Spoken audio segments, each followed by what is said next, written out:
and it'll be available sometime later whenever Yvonne can get that straightened out.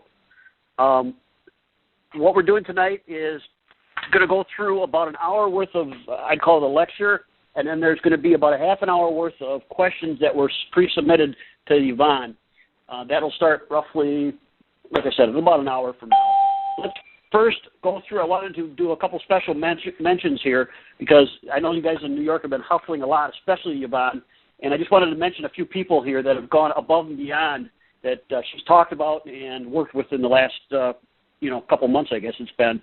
Her husband, Glenn Daglish.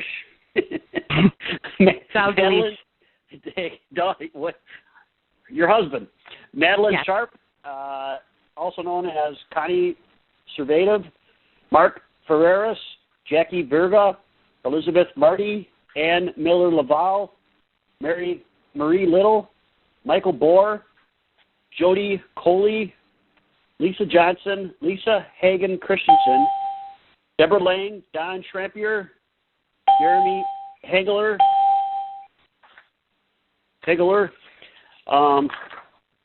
Jillian Campbell McNeely, Bruce Dunn, Kim Edlin, Celise Scheidster, and a special mention out to Shannon Joy. She's up in Rochester doing a series of radio shows on WYSL on Common Core. And that's a series that she's doing now, I guess, for the next few weeks. Again, that's up in Rochester on WYSL, Shannon Joy. From here, what I'd like to do is do a couple introductory things, and then we'll go into what we need to go into. First of all, with Yvonne, can you give us, if everybody could maybe get a piece of paper and a pen, and then, because we're going to be giving out names and addresses and those types of things throughout the night. I also wanted to mention that there are probably a couple of elected officials that are probably listening in tonight. I don't have 100% confirmation on this, but one of them, Senator Joe Robach, Senator George Latimer, and Senator Phil Boyle. They're looking at this issue right now for New York, and it sounds like they're very interested in this topic and going to do additional research to see if they can help out or what they need to do here. So going forward, now Yvonne, can you first give the website and the Facebook page addresses? Sure. The website is www.stopccssnys.com, and our Facebook group page is Stop Common Core in New York State. Perfect. Now what we'll do is we'll go through a couple speakers' backgrounds. Dr. Stotsky is not on at this point, and the reason is she's traveling to Idaho for a seminar and testimony up into Idaho and wants to join us, but it's going to be in between flights, so she'll jump on the call shortly. I'm not sure exactly when her flight's coming in. Joy, why don't you give your background for a minute or two, and we'll start with you. Sure. So my name is Joy Pullman. I'm an Education Research Fellow for the Heartland Institute, where I also run their education newspaper. That's at news.heartland.org, and we just put out this last week an email. Basically, it's an email roundup of the latest education news. So I basically go through everything, all the news, so you don't have to. So you can find that at heartland.org. I'm a mother of 3 children. I live in Indiana, and I have spent a good several years in the classroom, but right now I'm with the Heartland Institute. And over to Yvonne. Okay. Well, I'm a stay-at-home mom from Westchester County, New York, who found out about Common Core through a simple New York Times article. Upon reading it, I jumped into research on the Internet. And during this time, I became really overwhelmed with everything I was finding out. And that's when I discovered who I call the ladies from Utah, Elisa Ellis, Renee Brady, and Crystal Flonsky. I reached out to them immediately, and they were kind enough to have a video conference with 2 total strangers from New York with strange accents. That was Friday, April 3rd. And from there on in, my husband and I jumped in head first, and we haven't stopped since. Perfect. And was Jamie on the call yet? And Jamie, if you're on and you have the wrong number, I'm going to be emailing you the host code here in a second. Let's just go forward from here. Joy, can you give us a little bit of background on what Common Core is? Sure. So it's actually pretty simple.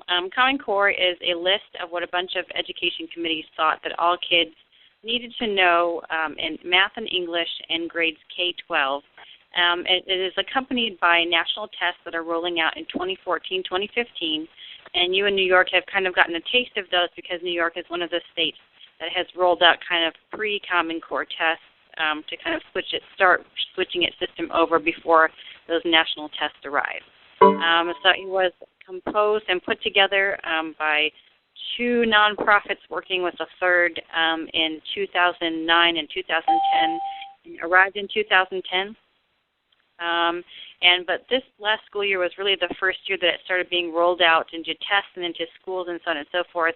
And that was the first opportunity people had to get a look at it, parents and teachers in the schools.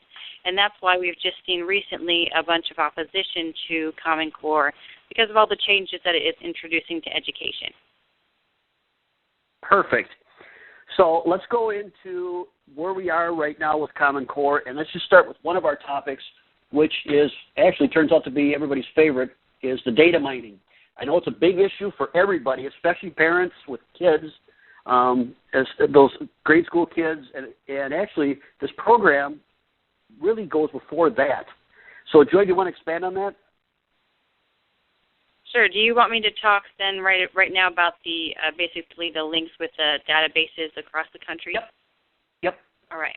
So there are basically two ways that this ties in. Now, it's first of all really important for people to understand that Common Core is not just education goals, those things they call standards, but Common Core is a two-part process, and this is according to the own documents that governor signed that jump-started Common Core. They agreed to a two-part thing called Common Core, and the first one is those standards, and the second one is those national tests. So a lot of times people will say, well, Common Core is just standards. It doesn't have anything to do with data mining and so on and so forth. But if you look at the original documents, the Common Core project, it includes tests, and that was by design, and that's by agreement by all the folks involved. So the way that Common Core tests are really where the data mining comes in of children, and basically the standards are what set a template for more information to be collected about children on a granular level. So this is basically how it works. So the Common Core lays out a nationwide system for what children should learn. So for example, you have third grade reading. There might be a standard that is a specific, a child needs to be able to identify the main, theme of a paragraph, say. So that will be standard, 3.2BR or whatever. And then when the child is tested on that particular standard, they know that it corresponds to 3.2BR. And then they have basically that granular data about how the child is progressing on all the the detailed aspects of Common Core through the tests. So in the first place, the Common Core tests and the whole system are designed to collect a large amount of very detailed information about children academically. But the second piece of it, the second piece of it is really through several agreements that states have signed with the National Common Core testing groups that basically say two things. The first one is that we will change our state laws, policies, and regulations according to whatever is necessary to make the Common Core tests work. So basically giving them a blank check to demand whatever they want from state legislatures and to get Common Core tests working. And the second thing that those agreements do is they tell the National Common Core tests, we will provide you what they call student-level data about each of the kids involved. And so the testing consortia actually haven't released what exactly student-level data they're going to demand about kids, but states have promised that they're going to give them whatever they ask for. So what we do know that these two testing groups are creating national databases that they're going to plug every child's information into. And then the other thing that we know is that these testing organizations then turned around and made agreements with the federal government because the federal government is the only organization giving them their operating funds. So they told the federal government, we will give you open access to any and all data that we collect about children through these Common Core tests. So we don't know what the information exactly the tests will collect, obviously, things about the standards like I mentioned earlier, but they also can ask for other information, and there's been some indications in their documents that they're interested in attitudes, behaviors, judging, students' work ethic, their perseverance, and so on and so forth. That's actually stated in their documents, laying out their plans for creating these tests.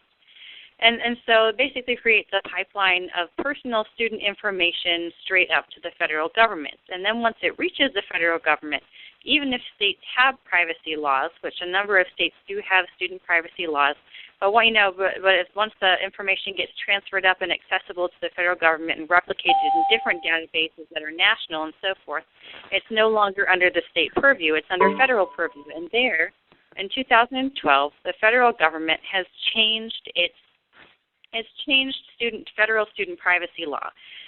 It basically rewrote it through a regulation change in 2012 to say that the U.S. federal government and any school, any state agency, any federal agency is allowed to share any information that they have about children without parent knowledge or consent. And that is so shocking, and it actually reverses the written intent of the law that it's being challenged by a lawsuit right now. So that's kind of a quick introduction to some of the data collecting things that are related to Common Core. Beautiful. Now, the lawsuit you're talking about actually was heard yesterday, and it's called EPIC versus U.S. Department of Education, right? Yes. Yeah, and that was just heard yesterday. Their main complaint is that an administrative agency jumped out of bounds and it was doing things that they're not supposed to be doing. Obviously, that's still being litigated, and we'll see what happens on that. But there may be some sort of legal relief on this that may be forthcoming, depending on the appeals and everything else from there. Longer road to hoe, but it's still out there. Now, let's jump from the data mining to, did you talk a little bit about biometrics too, please? This is not related directly to Common Core, but there is a report from a February 2013 report from the U.S. Department of Education that talks about the studies that it is interested in commissioning or having done about children that include using things like pressure-sensitive chairs and computer mice, things that track student eyeballs, how long they, and where they look at on the computer screen, and so on and so forth. And the Bill and Melinda Gates Foundation is funding a program that has kids. It basically has like a wrist sensor that gauges their heart rate and their activity over the day, and so on and so forth, and sends to centralized databases. So we know that folks in high places in education policy are interested in doing research of this kind on students. But the other thing that involves biometric information is that the United States, the National Center for Education Statistics, which is a federal agency, has released a blueprint for what state databases on children could look like. And in fact, in the 2009, I know this is so complicated, I'm sitting here thinking about all these programs, but in the 2009 stimulus bill, in order to get money from the federal government, and every single state signed an agreement that they would do a number of things related to education for them. And so one was change their education standards and tests, but two that was related, another one was to create a statewide longitudinal student database that had several characteristics. So as states are in the process of building these databases that have to be interoperable, that means they have to be able to talk to each other and to federal databases. So that creates, as the Homeschool Legal Defense Association calls it, a de facto national database, while national databases of children are illegal. So while states have been in this process of creating these databases, the federal government has provided guidance for them and kind of a template for them to use when constructing it. So that is called the National Education Data Model, and it has 416 data points about children that states could collect, and these do include things like blood type, health insurance, family religion, bus stop time. They include things like family income, and so on and so forth. Health needs, disabilities, et cetera, et cetera, et cetera. So a vast amount of very personal information about children is what the federal government has been recommending to states that they collect. And when does the data mining start with the kids? Well, it depends on, really at this point depends on how integrated state databases are. So some states like Arkansas basically have birth to workforce, database sharing things that are all set up right now. And the national education model is a birth to workforce one, because it includes, for things that are taken care of as soon as the child is born, some of the tests that doctors do in the hospital for a child's immunizations and so forth. And it also includes entries for things that people would be doing in the workforce, post-high school and so forth. Advanced training that they've received, the careers they've gone into, professional awards that they have won, patents, and so on and so forth. So it's an extremely comprehensive database. So it starts at, some of these states are going to be starting at birth, and frankly, one of the data points that is tracked is date of death. So it's going to go through to death, because they want to track how the results are carrying you throughout life, like there's a direct association kind of thing. Also, they say that the feds are not involved with this. You keep hearing about how this is state-led, et cetera. One thing, there was, in October of 2012, the White House had an educational data palooza, and that was just what you'd think. They were all discussing how they can cut up the data on these kids through the White House. It was at the White House, and it was led by the White House. That's a YouTube video. So the other thing is and if you really want to get conspiratorial, you can look to Obamacare, which is actually the data is being held by the IRS. I don't know if it's going to be that far to integrate those two systems, and the enforcement for this could clearly easily go into the IRS just because of the health components, and that's why I think some of the stuff starting at birth. But let's move on to another topic. Do you have anything more, Joy, on data mining? I think that's good. I try to be as succinct as possible and then wait for questions. Sure. Yeah, we'll get to that a little later. Can you tell us what the NGO and CCSO are? Sure. Those are the two nonprofits. Sure. Those are the two nonprofits that I mentioned earlier that coordinated the creation of Common Core.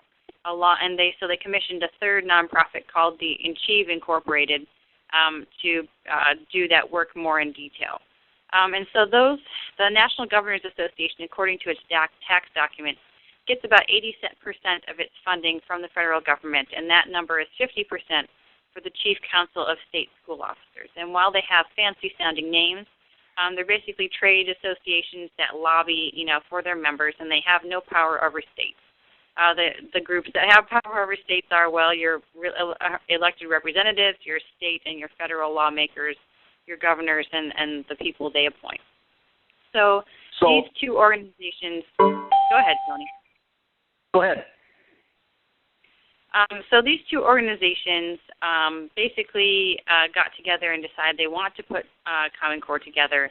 And the whole Common Core project was in turn funded by another group called the Bill and Melinda Gates Foundation, which is the largest philanthropy in the world.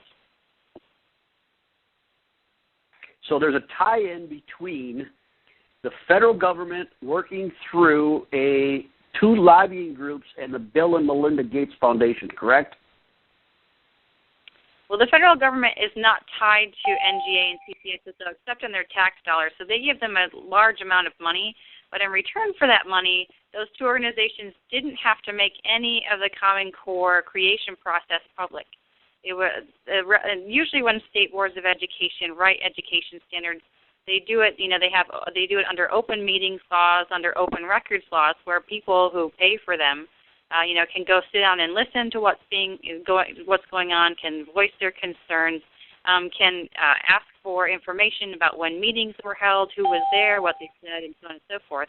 But because the whole Common Core process happens through two private organizations, despite their high taxpayer funding, none of that is available to the public. It wasn't during the process, and it isn't even now. Okay. Next, could you expand on the Gates Foundation, what they've been doing the last few years, and what their goals and objectives are, and how much money they put into this? Oh, my goodness. Well, as of very early this year, the Gates Foundation had put $163 million into promoting, creating, advocating Common Core. And so the Gates Foundation has actually been wanting to get national standards in education for several years, at least before the Common Core project started. So in 2007, they were funding a commission that put out a report saying, we need national standards, we need national standards. And then ever since, they've been funding more and more projects related to that, as well as the thing that I found particularly interesting is their funding of PR efforts towards state officials, directed at getting them to agree with the organization's agenda in this matter. Perfect. So there is clearly some outside influence here, along with a company called Pearson, correct? Well, sure. I mean, Pearson was also one of the corporate sponsors of the NGA and CCSSO, and Pearson is the largest educational publisher in the world. So I think it's a British-based company, and it owns just the massive share of the textbook, the testing, the educational materials market, online and in print.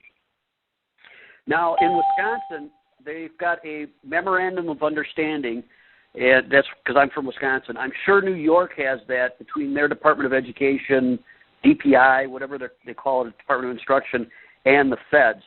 That was a 600-page document that they signed the same day that they got it. Do you know if that's the same document or same type of document that New York would have had? Oh, yes. Actually, all states, and these are available, you can get the whole bunch of them. I just have been looking through it because I'm testifying in Michigan next week. So lucky me, I got to page through every single one of them. But every state that signed on to the Common Core test has basically signed the same agreement for how they will function. They will, the test will be governed, how they will give input in the things that they will do in return for being part of the testing effort. The same thing is true of the states that joined Common Core. It depends on who is the authority in each state, the person or the group that signed it. But they all essentially did the same thing, which is replace their state standards with Common Core. So there was some sort of document that if people wanted to look up that formalizes this relationship and extended the money. And one of the things I noticed in the Wisconsin memo was the administrative agency, the Department of Public Instruction, committed the legislature to future legislative changes to enact Common Core. Are you seeing that in other places? Oh, that's the same thing that all states that signed on to the Common Core test have agreed to. I mentioned that earlier. Okay. I just wanted to make sure on that because to me that's a legislative issue as far as procedural. Yeah. I know we've got a couple of the senators possibly on the phone. They might want to look into that type of thing. Let's move over to the fiscal impact. The studies that were done on the fiscal impact of this from the various states, how much the transition is going to cost, that kind of thing. Well, actually, almost no state did a study on how much it would cost. And let me explain basically, what Common Core means for education, because it basically changes everything about education except for lunch and, the bus schedules. And so basically Common Core, by saying what is going to happen in the classroom, in each year, what kids have to be learning, and those associated tests, it changes the whole program of what kids do every day in school. So teachers have to be retrained. The schools need new materials. Teachers have to write new lesson plans and switch around their classroom materials. Schools are getting more different professional development. There are different teacher evaluations. There are new tests coming both for kids and for teachers. Prospective teachers have to be trained in Common Core now. And then the look for the future is for kids is to align colleges to Common Core. And states that have signed up to the Common Core project, great numbers of their higher education institutions agreed that they would shift their entrance requirements to the level of Common Core and would accept, students graduated from that for Common Core level courses and so on and so forth. So I'm not kidding when I say that Common Core changes everything about education. So because of that, obviously, there are very large costs associated with that. One of the biggest ones is that Common Core tests will have to be taken entirely online.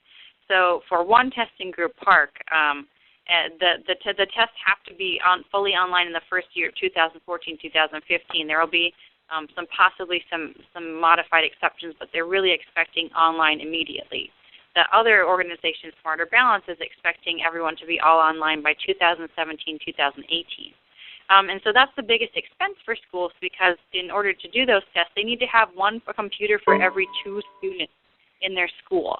Plus, they have to have bandwidth enough for all of those students to be online at the school at the same time during testing time, and so on and so forth. And so this past spring we saw, even in states that weren't doing Common Core tests, were moving more to online testing, just crashes and crashes. Servers were crashing, networks were crashing, so on and so forth, because they could not handle that number of kids in the system at the same time at whatever weak point it was. So that invalidated all these tests. And then, of course, there are all these ramifications. School funding is often tied to test scores. Teacher evaluations are tied to test scores. If kids can move up a grade is sometimes tied to test scores and so forth. So to go back to the original question, there are almost no states, even though this is obviously a very big change for states, almost no states estimated what it would cost taxpayers. So there have been several independent analyses done.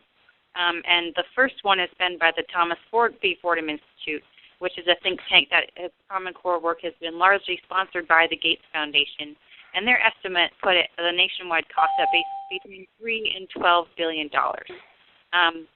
And then another organization, an independent one called Accountability Works, did an estimate of the nationwide cost to roll out Common Core, and that came to $16 billion. So either way, the estimates are for a large increase in funding nationwide at a time, of course, when many of you know state budgets. Look, our fiscal situation in the states and in the federal government is so bad that there is no new money to be anywhere. We have decades of old money that we still haven't paid off. Right. So bottom line is with the Memorandum of Understanding and the way the Common Core is going forward, then they've already pre-committed to either Park, in New York's case, which is Park, to be ready in about a year to 18 months or so with all this computer, bandwidth, et cetera. Is that correct? Yes.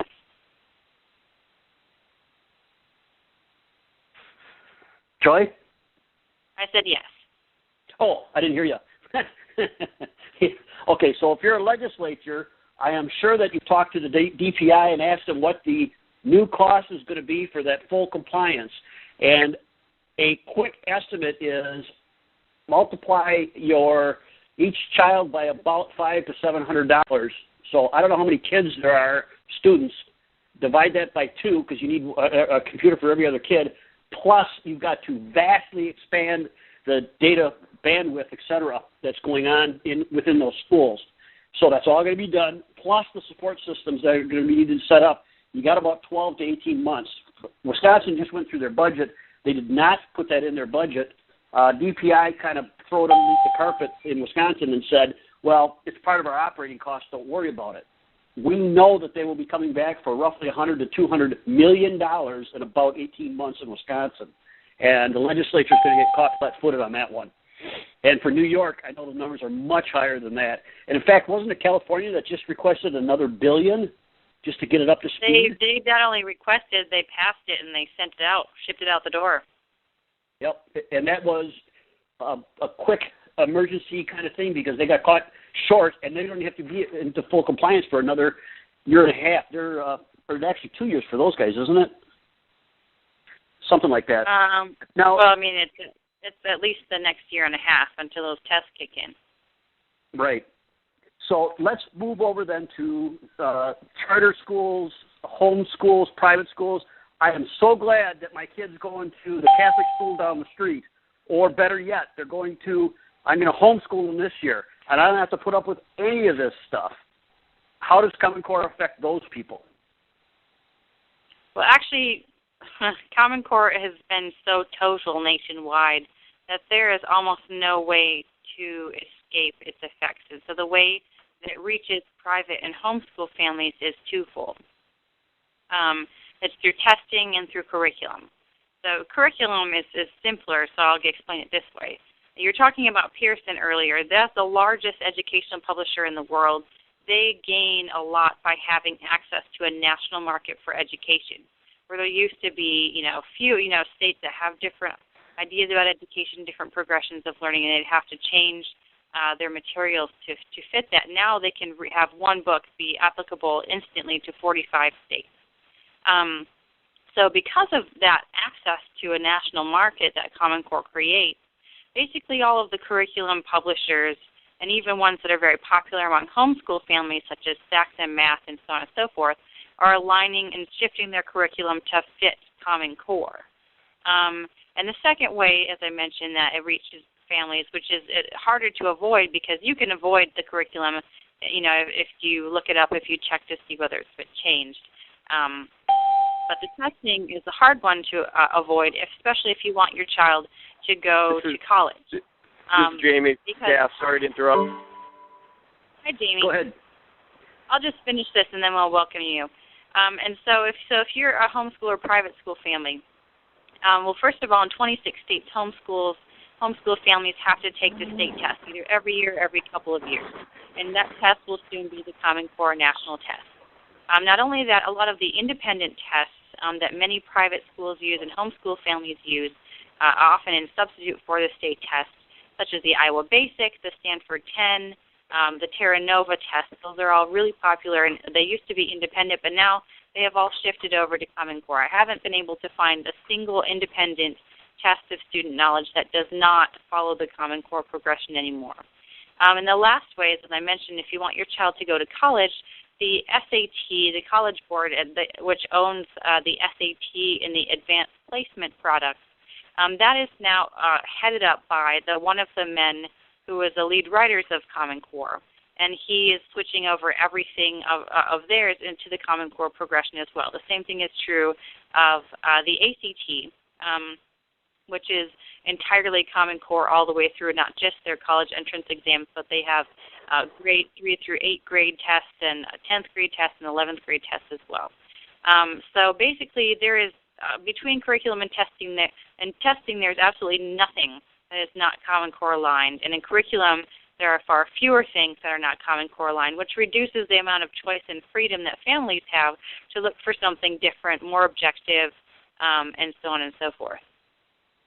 Well, and to let everybody know, because I'm a good Catholic boy, the New York State Archdiocese, Cardinal Dolan, has embraced Common Core, which is a little ironic because it also calls for a lot of sex ed and those types of training at very young ages.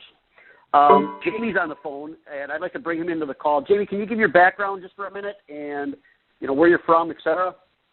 Sure. Hi, my name's Jamie Gaffs. I'm director of the Center for School Reform at Pioneer Institute, which is a Boston-based think tank that had done a lot of work in the last 20 years on the historic gains that Massachusetts has enjoyed on NAEP testing and then international math and science testing, TIMSS testing.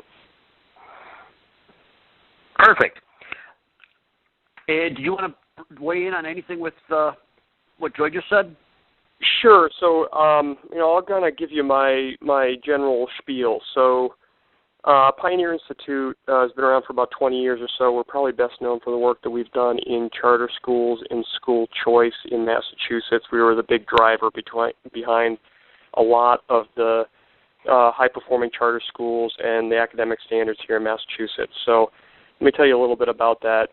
Back in 1993, Massachusetts was really kind of hovering around the national average in SAT, and despite our really high-performing traditions in Massachusetts had really kind of fallen off quite a lot. And so Republicans and Democrats on Beacon Hill in our State House got together and put together really a kind of a grand bargain of education reform that included about in the last 20 years, about $100 billion in state and local funding in exchange for really high academic standards and ELA and math and science and history, charter schools, teacher testing, and accountability throughout the entire system.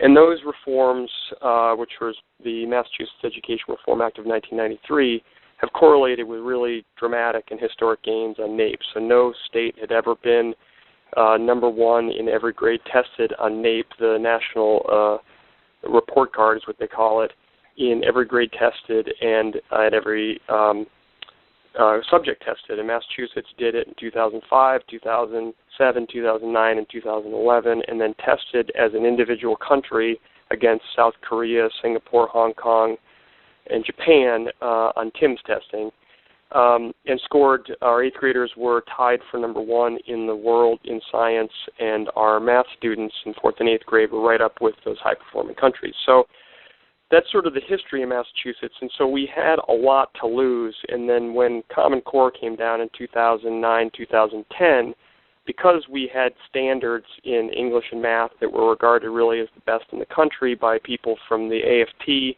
American Federation for Teachers, and the Fordham Institute, which is a more right-leaning think tank in D.C., we thought it'd be a good idea to actually take a look at how Common Core measured against high-standard states like Massachusetts and California, Texas, Indiana, et cetera. So we enlisted Sandra Stotsky, who worked on the Massachusetts standards, worked on the standards in other high-performing states, and people across the spectrum regarded as the best academic standards expert in the country, and coupled her with Zev Werman, who worked Silicon Valley engineer, who had worked with Jim Milgram, a professor of mathematics at Stanford University on the high-quality math standards. And what they did is the three of them together did crosswalks that evaluated Common Core against high-standard states. And what we found, or they found, at every step of the way, so at 4 papers that we did, each being about 40, 50 pages each, is that Common Core was of lower academic quality than high-standard states. To give you a couple of examples of that is that the success in Massachusetts was really driven by our deep commitment to classic literature, poetry, and drama. So things like Huckleberry Finn, Moby Dick, Dickens, Edith Wharton, Sherlock Holmes, that kind of thing. The quality of the vocabulary found in those kind of texts are better than what Common Core has to offer in what they call informational texts, or more skills-based approach to English language arts. On the math side, we found that the progression to Algebra 1, which is the gateway for all high-level math in Common Core, was basically 2 years behind Massachusetts and California and high-performing countries like Hong Kong and Singapore, et cetera. And so that was a big problem. Massachusetts adopted Common Core anyway because it was just clear that our governor and his Board of Education were going to do it. And so we continued to do research on the legal issues. The fact is that there are, for a long time, everyone across the political spectrum has known there are 3 federal laws that explicitly prohibit the federal government from advancing, directing, funding national standards testing curriculum. We hired Kent Talbert and Bob Eitel, the number 1 and number 2 lawyers in the U.S. Department of Education under the second Bush administration, to look at the legal issues. And what they found was that the Elementary Secondary Education Act in 1965, signed by Lyndon Johnson, the General Education Provisions Act of 1970, signed by Richard Nixon, and the enabling legislation that set up the U.S. Department of Education in 1979 by Jimmy Carty, all explicitly prohibited the federal government from controlling national standards, testing, or curricula. That was a paper that we did about a year ago, and George Will wrote a column on it in the Washington Post that ran in a bunch of other papers across the country called Those Pesky Little Things Called Laws. So then we moved on finally to the cost issues. The fact is that Common Core will impact about 45 million school children. None of the players around Common Core had done any cost projections. Most of the state legislatures in the country had been bypassed. We thought someone ought to do a cost projection. So we got Tedra Barber, who is a former veteran of the U.S. Department of Education under the first Bush administration and the first administration of Bill Clinton. So it worked for both Republicans and Democrats. and he was the kind of guy that was in the room when President Clinton, former Senate Majority Leader Bob Dole, and former Speaker of the House Newt Gingrich were hashing out budgets and federal policy and education. And what Ted came up with as a cost projection for the country was about $16 billion. For a state like Massachusetts, it ended up being about $350 million. So under Race to the Top, we won $250 million. Only 20% of that could be used for Common Core.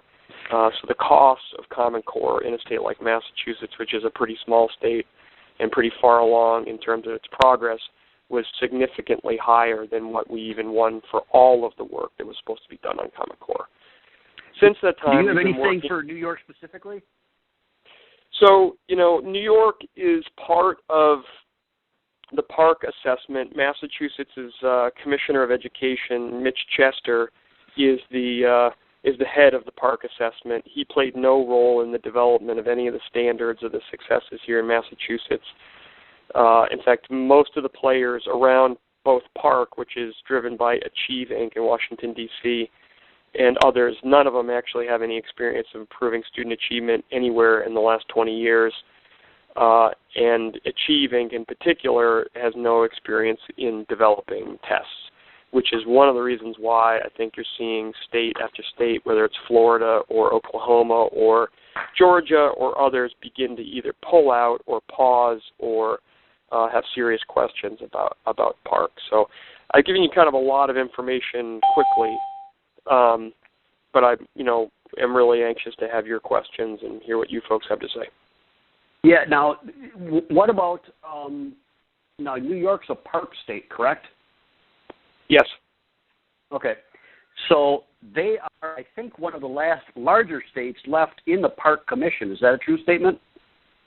Yeah, it is. In fact, the fight that's going on in New York is extraordinarily important because just in the last 3 weeks, Oklahoma, Georgia, and it looks like Florida, too, have all pulled out of the park. So in order to get the federal grant, which is, again, illegal under federal law, the park consortia has to have a minimum of 15 states that are participating. Right now, they're at 18. And so the fight in New York is extraordinarily important. We already know from the president of the American Federation for Teachers is Randy Weingarten, who was originally in New York City and head of the AFT in New York City. We know that the reason why Secretary Duncan has postponed implementation of the testing side of Park is because of the criticism that Randy Weingarten has provided, and that is based on the resistance that's gone on in New York. And so New York is really, really important over the next several months in this fight. Okay. Now, do you have anything about homeschooling and private schooling in New York specifically? Not in New York specifically, but Pioneer Institute is well known for our work in charter schools and school choice. One of the big concerns we have, as I think Joy and others have had, is that what does the environment of school choice look like when archdiocese schools or charter schools are all either aligned to or implementing Common Core. So it has huge, huge implications for homeschoolers, school choice, charter schools, voc tech schools, etc. Mm-hmm. Yeah, Joy just went through that. Let's switch gears a little bit because one of the talking points on this is that we'll have a nationwide standard, but there's this 85% versus 15%, the flexibility issue on that. Right. Let's start with Joy on that. Joy, can you talk about that first? Well, the basic, thing to know is that Common Core and its various agreements, when states adopt it, they have to adopt all of Common Core. They can't change it. And if they want to add anything to kind of fill it out or try to boost it up a little bit, they're only allowed to add an extra 15%. And that 15% will not be tested because it will be unique to their state and therefore not included on the national test that they've signed up to. Right. Now, also on the flexibility, the questions that still remain outstanding to this day is who enforces it and what are the penalties for going outside the 15%? Is that true? Yeah, Nobody let me weigh knows. in on that. Yeah, I mean, I think the thing about it is that it's increasingly clear that because the federal government has funded the two testing consortia, it's increasingly clear that the federal government has a technical advisory committee which will control a lot of the implementation of the testing. I mean, they've paid for it, and as they say, he who pays for the music calls the tune. So, they're going to be the ones that are going to be enforcing it. Joy is exactly right. The fact is that whatever 15% gets added on there is going to be irrelevant. It's not going to be on the test, and the test will drive what is taught in the classrooms and what is implemented at the state and local level. Joy? I don't have anything to add. Okay. I mean, let me say one additional piece to that.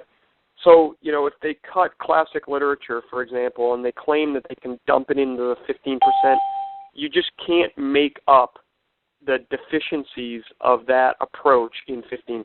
It's a total outlook that they have in Common Core. And we're really talking also about the copyright issue. Could you expand on that copyright issue just for a few minutes?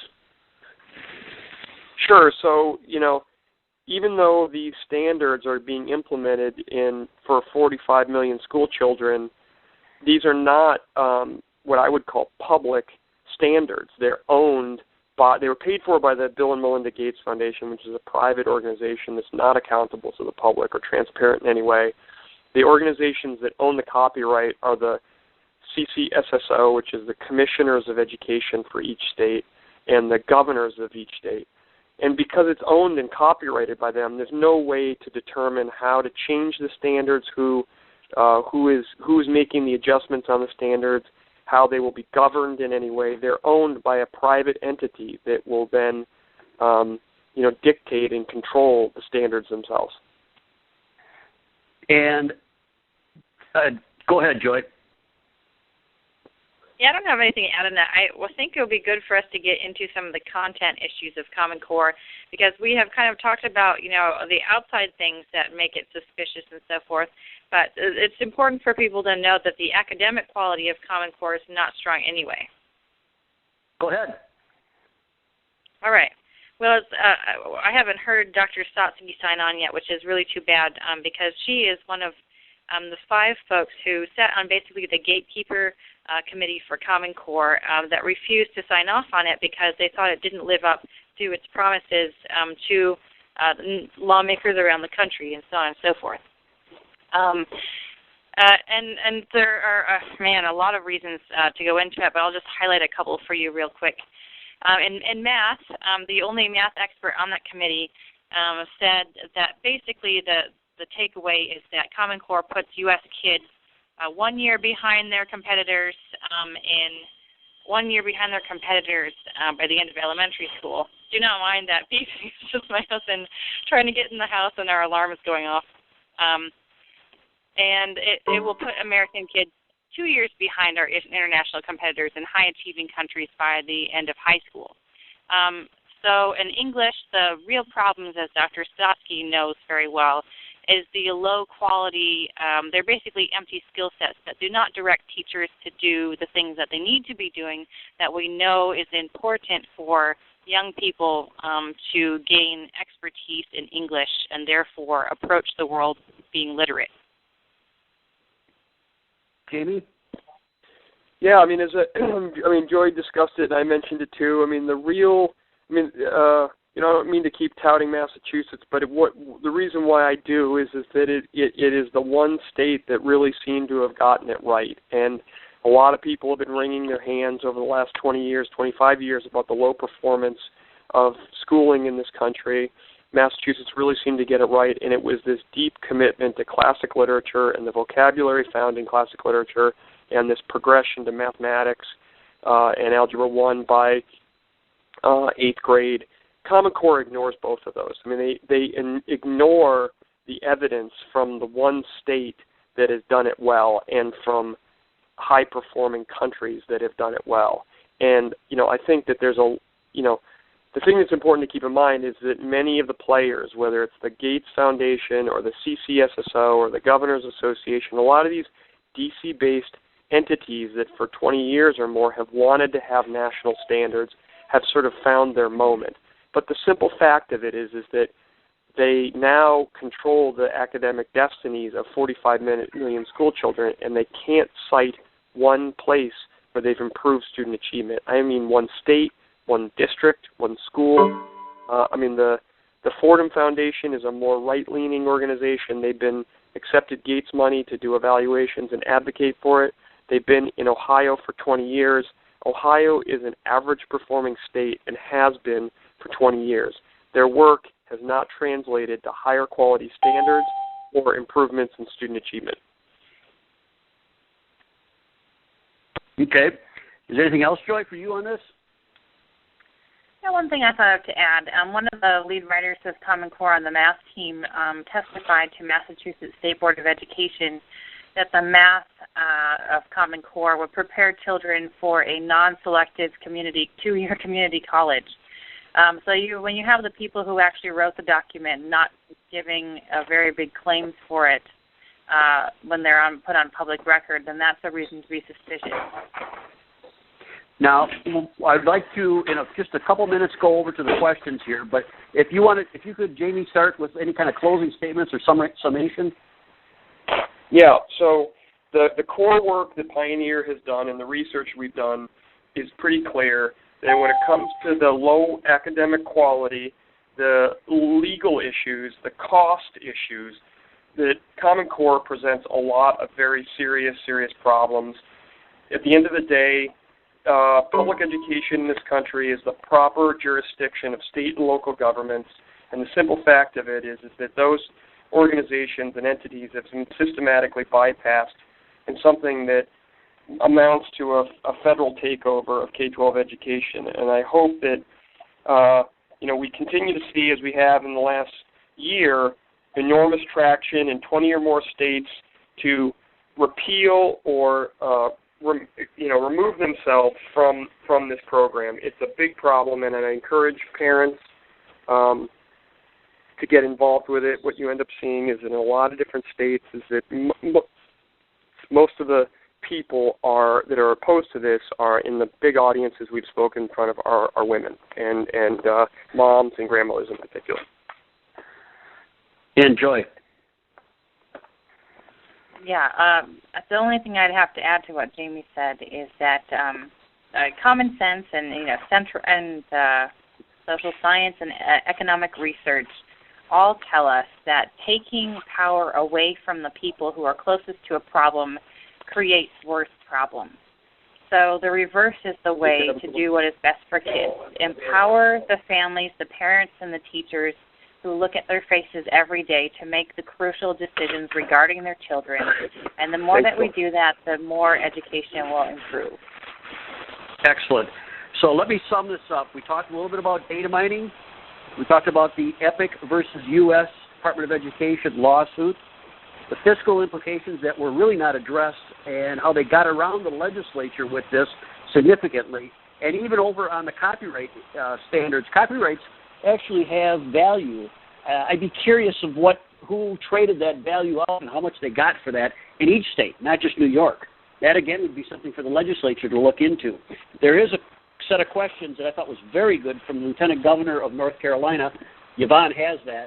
That might be something to form some opinions for New York off of. Now, just before we switch it over, I'd like to close from my portion of this with what the Vice President of American Federation of Teachers said, Karen Lewis. She's out of Chicago. She said that she doesn't like Common Core, but it's mandated by her state, so they're going to have to go with it. And they're flying the plane as they're building it. In other words, it's a work in progress. So I'd be very careful and look into this very strongly before anybody does anything on this. Now, Yvonne, I'd like to pull you back in for the questions that people submitted to you. And first of all, can you give your website and your Facebook page, and then tell us a little bit about the September 21st event? Hello, I just wanted to say this is Sandra Stotsky, and I'm trying to join the conversation. Hello. Go ahead. Sandra, excellent. Can you give your background here? Yes, I'm at the Denver airport right now, so I apologize for the background noise. Okay. Can you explain how you got involved with Common Core? I'm sorry. What question are you asking me? Can you explain how you got involved with Common Core? Oh, sure. I was a member of the Common Core Validation Committee, and from 2009 to 2010, the 25 to 29 members of the committee were asked to validate the standards as they were being developed. And so I did critique after critique and finally realized I was little more than a rubber stamp. And at the end of the year, when we were supposed to sign off, I refused to sign off because they were not internationally benchmarked or research-based. I'll stop here for a minute and have you ask a question if you want. Okay. No, and you were not the only one that did not sign off, correct? That's right. The only mathematician on the committee, James Milgram from Stanford, also did not sign off, and there were several others who did not sign off. But the report of the validation committee did not mention that 5 of the 27 to 29 or so people who were on the committee did not sign off because the person writing the report wasn't given that information. But they put your names on the final report, correct? No, our names were not on the final report. They only had, and it was on the Common Core website for quite a while, the names of the 20 of the people who did sign off on the validation criteria are the ones that are listed. And if one looks at who was supposed to be a member of the committee and how many actually signed off, there's 5-person discrepancy, so that's how you know that 5 people didn't sign off. But they did not use our names as signing off. Can you give us a short update or a background on differences for curriculum standards, how they drive each other, et cetera? How does Common Core as standards drive curriculum? Is that your question? Yes. Yeah. The standards for ELA, which I will talk about because I am not a mathematician and I leave the math standards to people who know more about math. The English language arts standards are basically skills. They are, for the most part, simply generic skills, and they cannot guide the actual curriculum very well. This means that the test developers who have in their applications for developing test items said they would develop curriculum guidelines or curriculum models, they will be the ones to actually narrow what those skills will operate on. They will try to set up the closer content-related guidelines and models that then become the kinds of works or texts in English that English teachers would assign. But the standards per se are very open and loose. They look on the surface as if they would allow a great deal of latitude to the teacher. However, there are Common Core consultants who are giving professional development workshops or giving advice all over the country, and many teachers are now being narrowed down in their curricula choices. But the actual texts are not listed in the standards. There's a difference between the standards and the curriculum. And what were some of your objections that you put in your letter? The first objection was that these were not rigorous standards. They were not internationally benchmarked, and that's what that really means. They're not comparable to any rigorous group of standards in any high-achieving country. Common Core's standards in English language arts are very heavily oriented towards writing, not as much towards reading, which is backwards in terms of the way they should be, because reading should be much heavier at all grade levels than writing, because writing depends upon reading. Good readers can produce good writers. good writers come from being good readers, but Common Core's English Language Arts Standards have it backwards. They also have a approximate 50-50 division between what is called informational text and literature from kindergarten to grade 12. And this is requiring English teachers to reduce literary study, which is what they're trained to teach, and to increase something called informational text, which is not what is taught typically in an English classroom. So that's the major flaw in general with Common Core's English Language Arts Standards.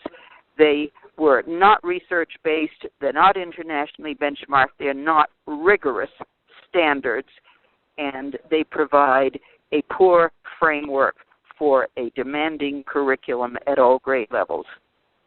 So when people hear these are rigorous standards, internationally benchmarked, this is the best there is kind of thing, you identified this as a problem a couple of years ago, correct? This has been a problem for the English curriculum for a long time. Common Core didn't cause a bad English curriculum. We've had a weak English curriculum for many decades, but it has weakened it even more, and it has opened a floodgate for something called informational text, which may turn out to be many texts with missions, not information and not literature. It will not develop critical thinking. It will do just the opposite, unfortunately. Okay. Now, what are some of the things that you've ran into across the United States when you've talked to other people about this? Either objections or, let's say, just legislative type things. Let's just leave it to that. Well, legislators are suddenly realizing, and I'm sure some of your other speakers have mentioned this, so I don't want to repeat what they've said, but the costs for the technology, the high technology that will be used for testing, was simply unanticipated. Nobody thought it was going to cost as much as it's now turning out to cost. And the professional development for teachers is going to be enormous because teachers in both subjects are being asked to do things they were not trained to do. So there are some major strings attached that no one knew about. And also there is a question of what kinds of data they are. The states will have to provide the federal government or any other sources based on the testing that is done. So there are suddenly new problems emerging as the implementation of Common Core proceeds. There are turning out to be far more problems than anyone talked about or anticipated. And I remember hearing, just as I got on this connection, someone saying they're building the plane as they're flying it, and that is a very apt description of what's going on. They're sort of playing this fast and loose because there's an urgent drive to control things centrally and to figure out how to bypass constitutional or state requirements and other safeguards that were built in a long time ago. I'll stop right here. Okay. Yeah, that quote actually was from the Vice President of the American Federation of Teachers. Okay, so is there any other things that you'd like to add, Dr. Stotsky? And then we're going to go to some questions. That's probably all I can say at this point until there are specific questions that I might be answering. But if there are others who can answer them, that might work out just as well. I apologize for the background noise here at the Denver airport, but I can't control that. No, we love that you made the extra effort to get on tonight with everybody. That's more than wonderful. Yvonne, let's go back to you then, and if you can do the Facebook page, the website, and the September 21st event. Okay, can you hear me, Tony? You bet. Okay. Our Facebook group page is Stop Common Core in New York. You just look it up in the search bar, Stop Common Core in New York State, and you will bring to our group. The website is www.stopccny.org. ssnys.com. As for our forum, we are having a forum this Saturday, September 21st, in West Harrison, New York. It's the Renaissance Westchester Hotel, and we really have a fantastic lineup. We have Renee Brady and Elisa Ellis, who will be flying out from Utah, the original founders, one of the original founders from Opposed Common Core. We have, of course, Jamie Gass, who's on the phone call right now from Pioneer Institute. We also have Sheila Kaplan, who is from Education New York and a longtime independent education research publisher and an advocate for students' rights. We have Neil McCluskey, who is the Associate Director for Cato Center for Education Freedom. And we have Emmett McGowarty from the American Principles Project, the Executive Director. And last we have Dr. Christopher Tinkin, who is the Assistant Professor for Seton Hall University. It starts at 1 p.m. Doors open at 12:30. It is completely free to the public. The seating is 500. So everyone bring your friends, your family, teachers, administrators. And again, it's Saturday, September 21st, starting from 1 p.m. to 5 p.m. Perfect. And let's switch over now to some of the questions that people submitted to you, Yvonne. Okay. First, I'd like to thank Dr. Stotsky, of course, for coming on. I know she's in the middle of flights, and we really do appreciate it. And Jamie Gass and Joy Pullman as well. Thank you for taking the time for Stop Common Core in New York State. We're really honored. The first question, I'm going to go to Dr. Stotsky. She's on a time frame right now. This question is from Anne Laval. Marie Little it's from. Can you say more about the void in education created by de-emphasizing the study of literature? Historically, what have been the benefits of the study of literature in classical education? That's really an enormously broad question, as you realize. And there is no substitute for the value of complex literature, which is what English teachers always taught in high school. That is where critical thinking gets developed, as English teachers teach students how to read between the lines of very complex thinking and writing. Even a simple poem can be an excellent exercise in learning how to read between the lines. And that literature, that kind of literature, the older literature that students used to read, is going to be reduced. It has to be, if teachers are going to have to also have a quota of about 50% informational text. And this is a huge loss that we still really can't assess the impact of for a long time, unfortunately. But this is a price that we are going to pay if Common Core is implemented the way its particular creators insist it should be. That's all I'll say right now, because this is a very complex and long question to answer. Okay, thank you. Next question would be for Joy Pullman. What do you think Common Core 2.0 would look like? That was in your terms. I believe you made a statement about that. Yeah, I did. And I'll explain that for the people who don't understand the context. So I have been trying to make the point that Common Core is basically the inevitable result of the way that American education works currently. And if it collapses because of this system, if the system doesn't change, the next thing that's going to come along will be even worse. So if Common Core falls under its own weight, like No Child Left Behind has, or whether it's destroyed politically, in the next couple of years here as people decide that they don't like it, either way, there's going to be something else that will come along because of the way the education looks like. And that simply is because we have an education monopoly in this country where it just is more and more centralized and taking power away from people. And any time that you have a monopoly, then you have created a power structure that wants to perpetuate itself and is susceptible to control by special interests. So that pretty much summarizes our current system of American education. So as for what is coming after Common Core, that really depends on what the people who are invested in nationalizing education see as the downfall of Common Core. So right now, what it sounds like the practical downfall of Common Core is really just going to be the testing system. It is impractical, it's expensive, and it's politically having difficulty right now, not just because of people who don't like Common Core, but just because of the cost issues, because of the difficulty in getting it into schools, because of the technology, and so on and so forth.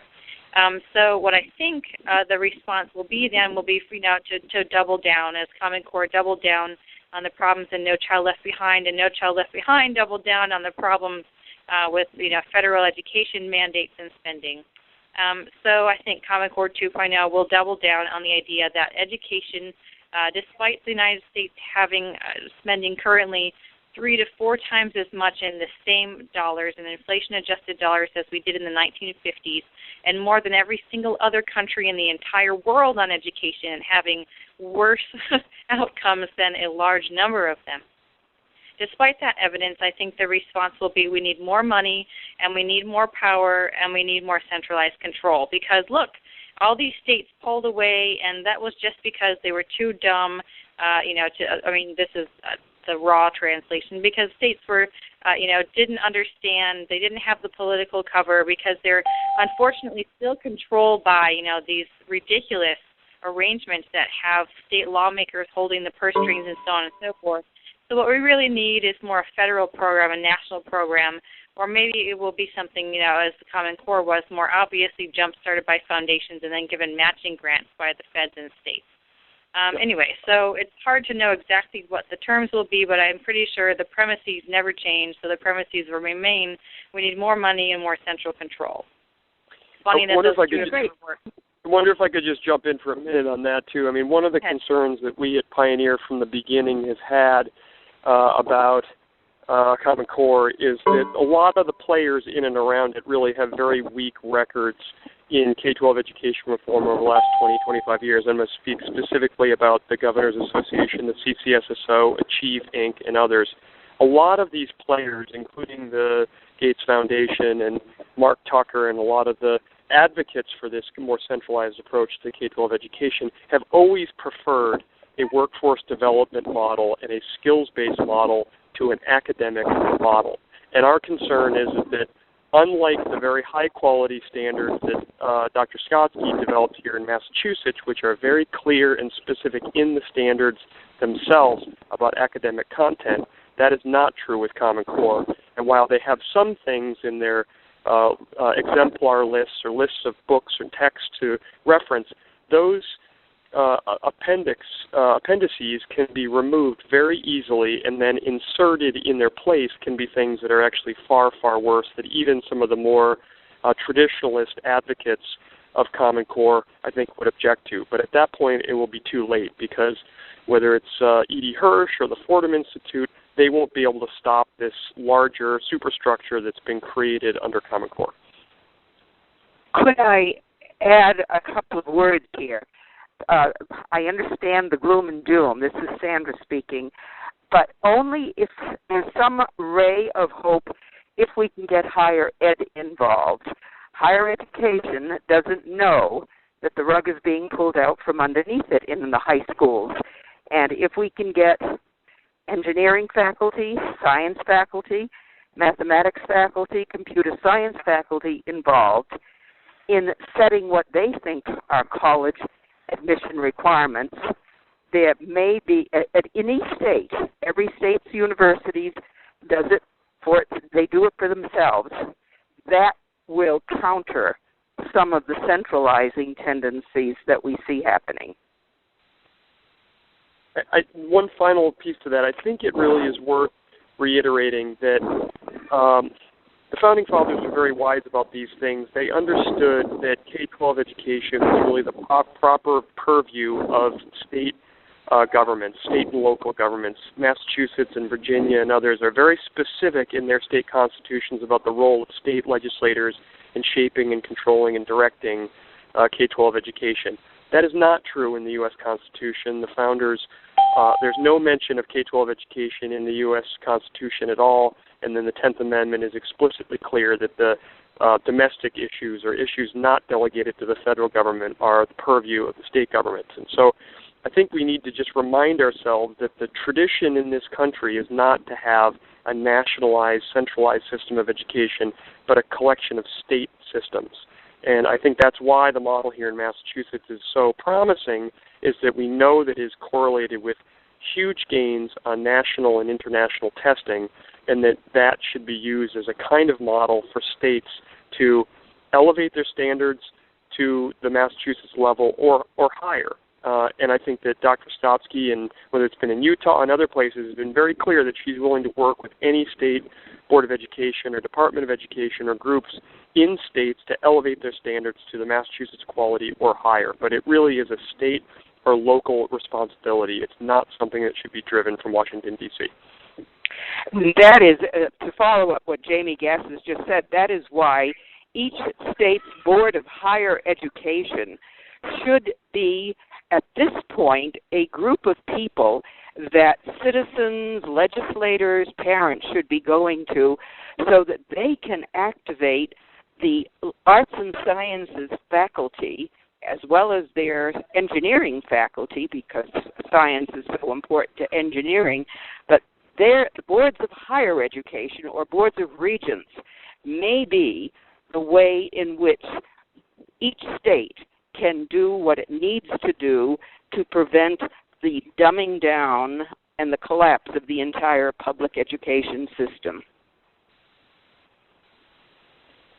I think one last short thing here. I think Jamie makes a really good point about workforce development, because what we see with Common Core is an entire angle towards what has never been the core of American education. The reason we have public support for education in the first place is to create self-governing citizens. Common Core says nothing about citizenship. It says nothing about self-government, and it eliminates things that prepare kids for that sort of responsibility, such as English literature, the humanities, philosophy, study of government, ability to understand math, science, and so forth. And it basically, the whole goal of Common Core, I mean, you'll see this phrase over and over, college and career readiness. It's workforce development. It's job prep. And while everybody wants children to be able to be a productive citizen, there's so much more to education than that. And when you narrow it down and basically make education the training schools for businesses, that ruins the ability of children both to be productive workers and to be what is more important, which is responsible citizens. That is a good reason why the so-called history guidelines or social studies guidelines that have just come out perhaps a month or two ago from the CCSSO, the Council for Chief State School Officers, although it's not clear who actually is sponsoring them, but those are very general and possibly damaging kinds of guidelines because they have no content, no requirement that students read the Constitution, the Declaration of Independence, or the Federalist Papers. And I think more attention needs to be directed to what is being taught in U.S. history or U.S. government in grades 11 and 12, and most people haven't thought about what the standards in each state actually require or should require if we're going to get those self-governing citizens that Joy has just talked about.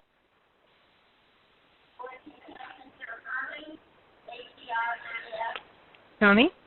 Yeah, Yvonne, you got another question? Okay. Yes, I do.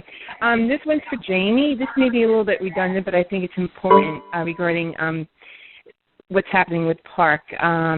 New York is New York considered a key state of getting Common Core implemented, and what do you think New York's role is with now with Indiana, Oklahoma, Pennsylvania, Alabama, Florida, and just recently this week Georgia pulling out of Park? And can you explain the importance of New York to the survival of Park? Sure. Maybe the problem that the Park Consortia has is that by federal statute and application, they must have 15 states participating for them to continue. They are at 18 now. Just in the last week, they've lost 3 states. So New York is not only the biggest state, but it's really the only state of any magnitude that's still within PARC, having Florida, which is the fiscal agent for PARC, really on the threshold of pulling out, Georgia, another larger state, pulling out, Oklahoma, another key state for the political forces behind PARC, pulling out. They're really in a kind of pretty precarious situation, and I think because Randy Weingarten, again, was the president of the AFT in New York and has received an enormous amount of feedback and criticism, not only from parents and people in upstate, but also in Manhattan, against Common Core and PARC in particular. That's really the reason why she was urging Secretary Duncan to postpone implementation of the testing side of it. So really, in a very clear sense, New York is the next battleground for PARC, and that's why the work that you folks are doing, Yvonne and others are doing in New York, is really, really crucial, because the fact is that PARC does not have really many major states left in it. After Florida looks like it's going to pull out and Georgia's pulled out. So it's in a very delicate sort of situation, and that's why the battleground, I think, in this fall will shift to New York. Great. Thank you so much. Next question is from Ann Lavelle, and it's to Dr. Stotsky. She read a quote that was attributed to you, Dr. Stotsky, that states, Common Core is designed, as I saw in a very early version, as a set of social justice standards. I would love to know if what you meant by this, and if you can explain it, please. I will try to explain that very briefly here, because that, too, is a long, complex question and answer, like the value of literary study. Social justice is a term that has come to mean doing things for certain low-income groups to compensate for the past in some way. And social justice standards means that there's an unfortunate belief that some low-income groups in this country cannot rise to high academic expectations, so therefore the standards have to be lowered, the academic expectations have to be lowered, which is what has happened in both Common Core's math standards, and I'm sure what we will see eventually with the reading passages and where the cut score is, the pass score for English language arts. And the idea being that if you lower by about 2 grades worth the meaning of whatever students are required to take for getting into a college, because if they are, quote, college ready, then they cannot be required to take remedial courses in college. If you lower by about 2 grades worth, this is a dumbing down of the American system with the idea that somehow this is going to allow more students ultimately to get into college, take credit-bearing courses, and get out with a college degree, and that therefore the great demographic gaps that we have can be closed more easily. It's a kind of social engineering approach to education, and it's basically soft bigotry, which is a term that has been used in the past.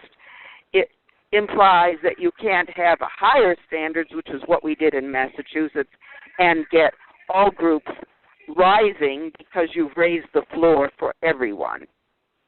I wonder if I could just comment quickly on that. As part of the work here in Massachusetts, really the 2 groups of schools that saw some of the largest gains in Massachusetts under the standards that Dr. Stotsky developed were the charter schools, the independent public schools that are authorized by the Board of Education here in Massachusetts.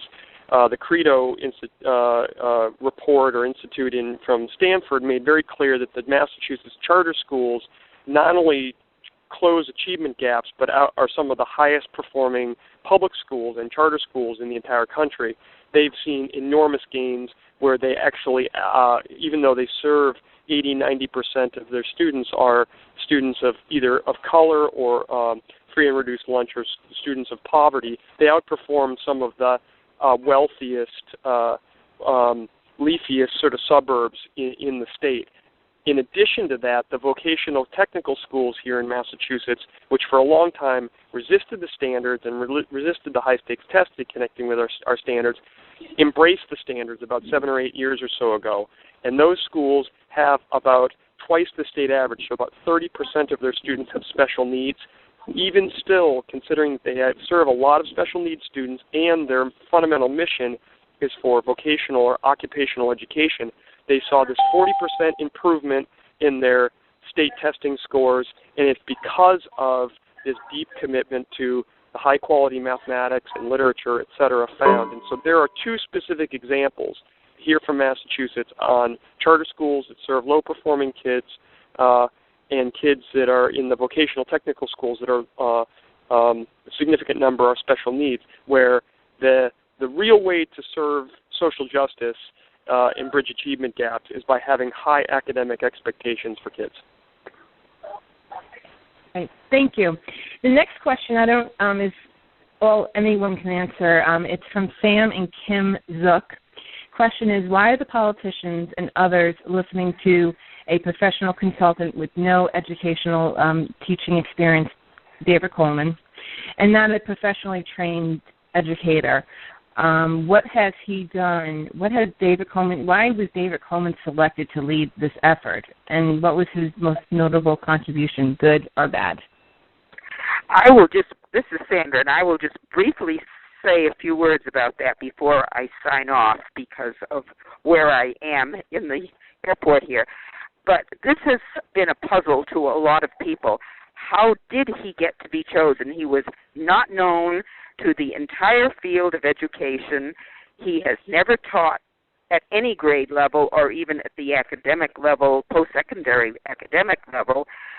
How did he come to be chosen, and how did he come with his bizarre educational ideas to impose them on a whole country?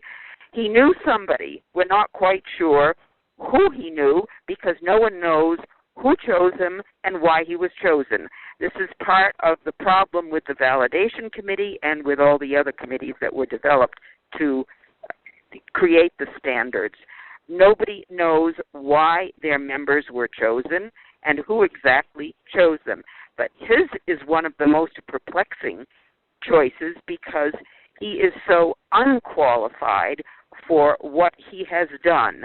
And I think there should be a greater outcry about his being selected to develop the nation's English language arts standards when he never taught from K to 12 and knows relatively little about any of the major curriculum and instructional issues. I'm going to stop right there because others may have something to say about that. I'd like to just say something quickly about that. So I think he was probably chosen. It's just speculation because he's a Rhodes Scholar. He's a very smart guy. But interestingly enough, this is a guy who both as an undergraduate and as a Rhodes Scholar studied literature. So it's sort of ironic that you have this guy who is leading this national effort that will ultimately significantly diminish the amount of literature that kids in the K-12 level will be learning, and yet he has been entrusted with this enormous responsibility, not only in crafting the Common Core, but now at the College Board to shape the tests that are used as really the entrance for higher education. But I think it really is, in a very superficial sense, because he is a Rhodes Scholar. But I'd like to say, by contrast, here in Massachusetts, the real prime mover, the person who wrote most of the education reform law here in Massachusetts, is a guy named Tom Birmingham. He grew up in the city of Chelsea, which is a very poor city. He grew up with not a lot of financial backing and grew up in a pretty poor upbringing. But he, too, is a Rhodes Scholar, and he went to Harvard, and he went to Harvard Law School, and he, too, studied literature. And he worked and made sure that the commitment to literature and classic literature was a significant component of the education reform here in Massachusetts. And on top of that, he was an elected official. This is a man who served as Senate President and had the responsibilities of holding the public trust, and as did Dr. Stotsky when she was the senior associate commissioner in Massachusetts. And so I think it's important to realize that not only does Coleman not really have much of a background in this area, but he has never held the public trust. And these are public standards. They are standards that will impact students in 45 million students in public schools, and yet he in no way and never has held the public trust. And I think that's an important key to not only what Dr. Stotsky was saying, but also what Joy was saying about the fundamental outlook of public education in this country going back to the founding era and through Horace Mann in the 1830s, was to develop citizens. And in order to develop citizens, you have to emulate and respect the laws of our democracy. I'll add one quick thing, and which is I think that the astonishing, gift to a young man with no experience in the classroom or no PhD as Dr. Stotsky has, in a content discipline, really comes down to our society's trust for self-appointed, credentialed experts. And honestly, we all know you can get a credential from anything. So Dr. Stotsky went to Harvard, for example, and that's worth a little more than a PhD from, Hoboken Community College, where you can sleep through classes or do multiple choice questions online, and barely write a dissertation, and so on and so forth. But our society thinks, the two people are still doctors and so on and so forth. So we have this culture of experts because that really is what the progressive movement has taught us to trust. I call it the technocratic elite, people who believe that social engineering from a central level can fix all of society's problems. It's all the little people like you and me who are in the way of the grand designs for engineering human society, to better make everyone happy. Now, I don't know about you, but that sounds like communism to me, and people tried communism and it ended in mass murder. And I am not going to say Common Core equals mass murder, but my point is the mindset behind both of these things is the same, and we unthinkingly accept it without examining and realizing that it's broken, it's flawed, and it's dangerous. Excellent. Let's wrap this up. We'll let Dr. Stotsky catch her plane. Yvonne, can you give us your website address and the September 21st information one more time? Sure. The website is www.ccssnnys.com. We have the forum on Saturday, September 21st. It is free to anyone who wants to come. Please bring your friends, your family. It is at the Renaissance Westchester Hotel, and we have several key note speakers: Renee Brady, Elisa Ellis, of course, Jamie Gass, who's on the call with us right now, Sheila Kaplan, Neil McCluskey, Emmett McGarity, and Dr. Christopher Tinkin. You can find that on the website as well, the second bar, the Real Facts Forum. And again, it's free. We have a 500 seating. We're looking to fill the room, standing room only, and the Facebook group page, if you would like to come and join, is Common Core in New York State. And if anybody has any questions, follow-ups, especially the legislators, please get a hold of Yvonne. You can get her through the Facebook page, get a hold of her, and she can direct you from there. The experts that we had on the phone and others want to help the legislators. So if you're out there and you need some help, just reach out, and somebody's going to be able to help you in some respect. That's it for tonight's call, everyone. I'd like to thank everybody for joining in this July 25th call, and it will be available on probably the Facebook and the web page shortly. I'm not really sure exactly how we're going to do this yet. So if you would look for that on being posted there probably in the next week or two, then you can listen to this one more time. Again, thanks to everybody. Thanks to our experts. And thank you so much. Hopefully, please try to help out Yvonne. Please start volunteering for some of this other stuff. Get active here. Otherwise, this is going to slide past us, and then we're going to have a big problem on our hands to try to clean up the mess later on. Thank you so much, everyone. Thank you. Thank you very much, Tony. Thank you, Tony and Yvonne.